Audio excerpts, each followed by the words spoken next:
दोस्तों धुरंधर 2 जब से रिलीज हुई है हर तरफ बवाल मच रहा है। टीवी डिबेट में, सोशल मीडिया पर और खासकर हमारे पड़ोसी मुल्क भिगारिस्तान में। एक वीडियो मैं आपको दिखाता हूँ, फिर उस पर बात करते हैं। ये देखिए आप। धुरंधर अभी हम देखा है रिव्यू थर्ड क्लास और मेरी लाइफ में थर्ड क्लास फिल्म है ऐसी मैंने। घटिया और थर्ड क्लास से कोई वर्स्ट वर्ड है ना तो इस मूवी के लिए बहुत ही घटिया तरीन मूवी थी। ये तो बहुत घटिया है। कोई मुकाबला नहीं है। ड्राइंग बकवास और बहुत बकवास। इंडियन मीडिया को ना सिर्फ खुश करने के लिए मूवी बनाई है, कुछ भी नहीं है। सोचिए एक ऐसा देश जो एक तरफ फिल्म को अपने यहाँ रिलीज पर बैन भी कर रखा है, फिर भी इनकी बेवकूफ जनता इलीगल तरीके से या तो इस फिल्म को डाउनलोड करके देख रही है या फिर किसी और जगह पे इस फिल्म को देख भी रही है और कोस भी रही है। मतलब कोई भी लॉजिकल आदमी अगर किसी से नफरत करता है तो उस चीज से वो दूर रहता है, उसके पास नहीं जाता। लेकिन यहाँ ये लोग फिल्म से नफरत भी कर रहे हैं, उसे देख भी रहे हैं और बाद में गालियां भी दे रहे हैं। कोई सेंस है इस बात में? भाई सेंस की उम्मीद उनसे की जाती है ना जिनके पास थोड़ी बहुत होती है, ठीक है। पर एक मिनट, यहाँ पर बात सिर्फ फिल्म को नापसंद करने की नहीं है, बल्कि अपनी असलियत, अपना रेडिकल माइंडसेट और हिंदुस्तान के लिए जो इनकी नफरत है ना इनके खून में, बात उसकी है। आप इस आदमी की बात सुनो पहले, ये देखो। मेजर इकबाल ने क्या कहा था, हम फिर से आएंगे, फिर घुसेंगे, फिर मारेंगे। मेजर इकबाल जिंदाबाद मेजर इकबाल, सच्चा पाकिस्तानी। अर्जुन रामपाल ने मेजर इकबाल का रोल प्ले किया। मेजर इकबाल जो सच में एक इस्लामिस्ट जिहादी लीडर था, अमेरिका ने भी उसे टेररिस्ट डिक्लेयर किया था। भारत के लिए उसके मन में क्या नफरत थी वो फिल्म में भी दिखी है और सच में भी थी।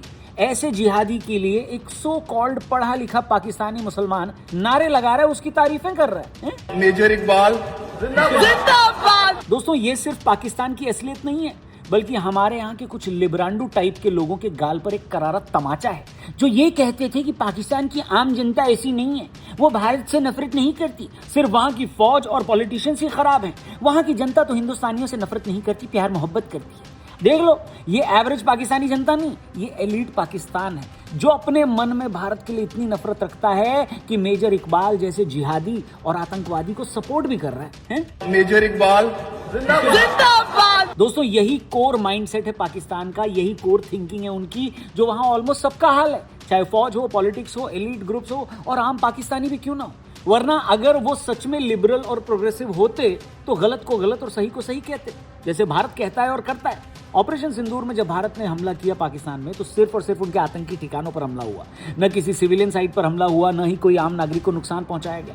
और पाकिस्तान का जिहादी इकबाल क्या कहता है कि हम फिर घुसेंगे और तुम्हारी औरतों के साथ गंदा काम करेंगे। साला बहुत नीच आदमी रहे। दोस्तों इसी फिल्म में एक डायलॉग है जहां रणवीर सिंह ये कहते हैं कि हमारी लड़ाई इस देश से नहीं आतंक से है, और ये आतंकी जितने हिंदुस्तान के लिए खतरनाक है उससे कहीं ज्यादा ये पाकिस्तान के लिए खतरनाक है। यानी भारत तब भी और अब भी सिर्फ उन आतंकी और जिहादी एलिमेंट से लड़ रहा है जो भारत के लिए खतरा है और जिसका सपना है भारत की बर्बादी। उसी में से एक था जिहादी इकबाल, और उसी जिहादी इकबाल को सपोर्ट कर रहा है एक जिहादी माइंडसेट वाला पढ़ा लिखा भिखारिस्तान का मुसलमान। मेजर इकबाल जिंदाबाद। इसलिए अगली बार अगर कोई भारत में ये बकवास करे और बोले कि नहीं नहीं पाकिस्तान की जनता तो ऐसी नहीं है, सिर्फ वहां की फौज है जो भारत से नफरत करती है, तो ऐसे आदमी के कान के नीचे एक जोर से लगाना मत, बस ये बोलना कि लगा दूंगा अगर बकवास की तो, और उसे इस अंडरकवर जिहादी की वीडियो जरूर दिखाना। बाकी इसी वीडियो में ये बेवकूफ पता क्या कह रहा है कि मेरी पाकिस्तान में एक डायरेक्टर से बात हुई है कि हम भी धुरंधर के मुकाबले की मूवी बनाएंगे। मैंने भी एक डायरेक्टर से पाकिस्तान में बात किया, करते हैं इनके मुकाबले की मूवी।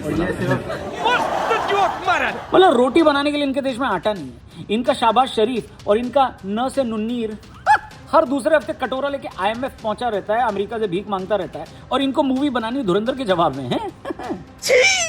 दोस्तों हमने अपना लेटेस्ट पॉडकास्ट किया ईरान अमेरिका वॉर पे साइंटिस्ट सृजनपाल सिंह के साथ। उनसे मैंने पूछा कि ईरान ने अपने अड़ोस पड़ोस के सभी देशों पर हमला कर दिया ऑलमोस्ट, लेकिन पाकिस्तान पे हमला नहीं किया, क्यों नहीं किया? उन्होंने क्या जवाब दिया पहले आप ये सुनिए। ईरान ने इतनी सारी कंट्रीज पर एक साथ अटैक किया, लेकिन पाकिस्तान पर एक भी अटैक नहीं किया। पाकिस्तान भी यूएस का एलाई है, तो पाकिस्तान पे क्यों अटैक नहीं किया ईरान ने अब तक? क्या region? Iran does not want to waste a hypersonic missile और ड्रोन। 20 लाख का ड्रोन भी नहीं बर्बाद करेगा पाकिस्तान पे।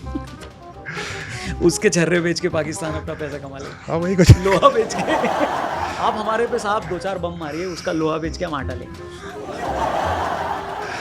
देखा दोस्तों, जिस देश के पास अपनी आवाम को, अपनी जनता को खिलाने के लिए पेट भर आटा नहीं है, भोजन नहीं है, वो बात करेंगे धुरंधर के मुकाबले की पिक्चर बनाएंगे। मैंने भी एक डायरेक्टर से पाकिस्तान में बात किया, करते हैं इनके मुकाबले की मूवी। इसलिए दोस्तों धुरंधर जो फिल्म है ना, वो सिर्फ और सिर्फ 2 चीजें दिखाती है, वो मैं आपको बता देता हूँ। पहली चीज, पाकिस्तान के अंदर भारत के लिए जो नफरत भरी है ये फिल्म वो दिखाती है, और दूसरी चीज, भारत के अंदर ऐसे अननोन हीरोज हैं जो इस नफरत का जवाब देते हैं। कैसे देते हैं? जिहादी इकबाल जैसे लोगों की टांगे काट कर। जिससे वैसा आदमी एक कदम भी भारत की तरफ ना बढ़ा पाए। सिंपल।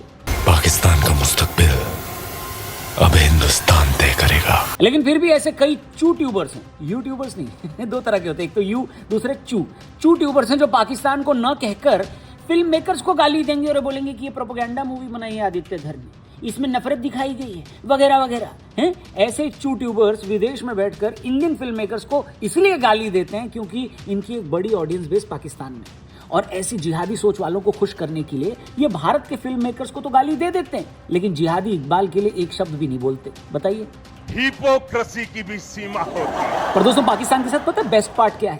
वो लोग अपनी असलियत ज्यादा दिन तक छिपा नहीं पाते, हमेशा अपने मुंह से हक देते हैं, जैसे इस नल्ले ने किया।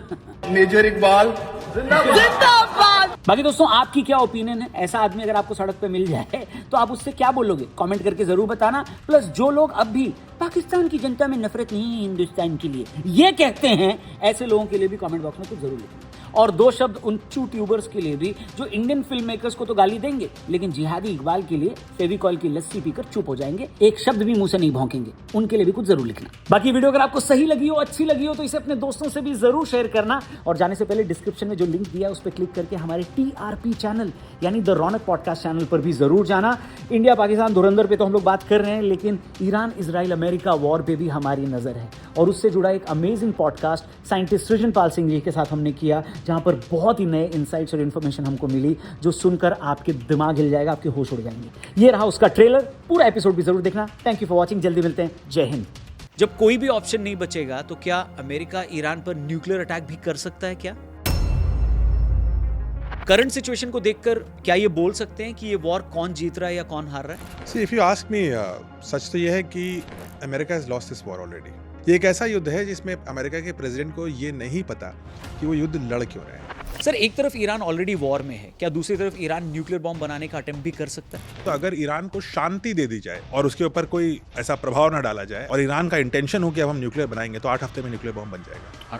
2 महीने में? 2 महीने बना देगा। सर, यूएस के वेपन्स और जो मिसाइल्स हैं वो खत्म हो रहे हैं, इस वजह से यूएस अब इस वॉर से बाहर आना चाहता है, ये सही है क्या? अमेरिकन माइंडसेट इज कि बहुत हथियार बहुत कम समय में अगर मार दिए तो आदमी हार जाएगा। But then America cannot sustain this, and this is not how you win wars. America के मिसाइल स्टॉक्स अगर खत्म हो रहे हैं, उनके वेपन्स खत्म हो रहे हैं, तो क्या वो इंडिया से ब्रह्मोस लेगा या बाकी वेपन्स लेगा? अगर हम देंगे तो जरूर ले लेगा, लेकिन हम देंगे नहीं। इशू ये है कि हम देने नहीं वाले। उसे बोले वो जो 15 बार तूने बोला है कि मैंने सीज फायर कराया, पहले बोल नहीं कराया, झूठ बोला मैंने। बेंजामिन नेतन्याहू के बारे में सोशल मीडिया में चल रहा है कि उनकी जो भी वीडियोस आ रही हैं वो सब AI जनरेटेड वीडियोस हैं, वो मर चुके हैं।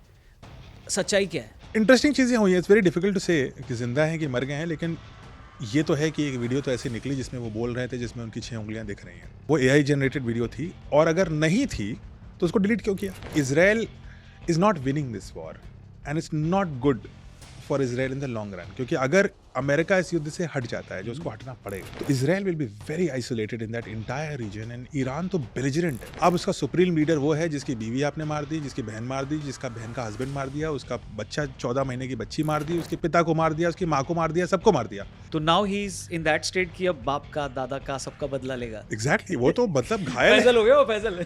सर, ईरान ने इतनी सारी कंट्रीज पर एक साथ अटैक किया, लेकिन पाकिस्तान पर एक भी अटैक नहीं किया। पाकिस्तान भी यूएस का एलाय है, तो पाकिस्तान पे क्यों अटैक नहीं किया ईरान ने अब तक? क्या region? Iran does not want to waste a hypersonic missile और ड्रोन। 20 लाख का ड्रोन भी नहीं बर्बाद करेगा पाकिस्तान पे। उसके छर्रे बेच के पाकिस्तान अपना पैसा कमा ले। हाँ, वही कुछ। लोहा बेच के आप हमारे पे साहब 2-4 बम मारिए, उसका लोहा बेच के हम आटा लेंगे। तो ये तो हालात है। इंडिया इस वॉर में क्या एक्टिवली पार्टिसिपेट करेगा? ऐसी कोई पॉसिबिलिटी दिख रही है आपको? हो सकता है इस युद्ध में राष्ट्र को मध्यस्थता करनी पड़े, इसीलिए कोई स्ट्रॉन्ग स्टैंड लेने की आवश्यकता नहीं है। हम शांति दूत बन सकते हैं दुनिया के, और ये हमारे लिए बहुत बड़ी अपॉर्चुनिटी भी होगा। ट्रम्प साहब तो 1 साल तक नोबेल के पीछे लगे रहे और उनको नहीं मिला। हो सकता है लेकिन इस साल भारत को नोबेल प्राइज मिलने के लिए एक मौका है। अगर इस युद्ध को हम रोकते हैं तो maybe it's not Trump, but it's Modi. Sir, Bharat जब भी कॉन्फ्लिक्ट में रहा है, वॉर वाली सिचुएशन में रहा है, तो इजराइल ने हमेशा भारत की मदद की। इस वक्त क्या भारत इजराइल की मदद करेगा? ये आवश्यक नहीं है, आवश्यक, क्योंकि हर युद्ध को अपनी मोरालिटी से देखना पड़ेगा।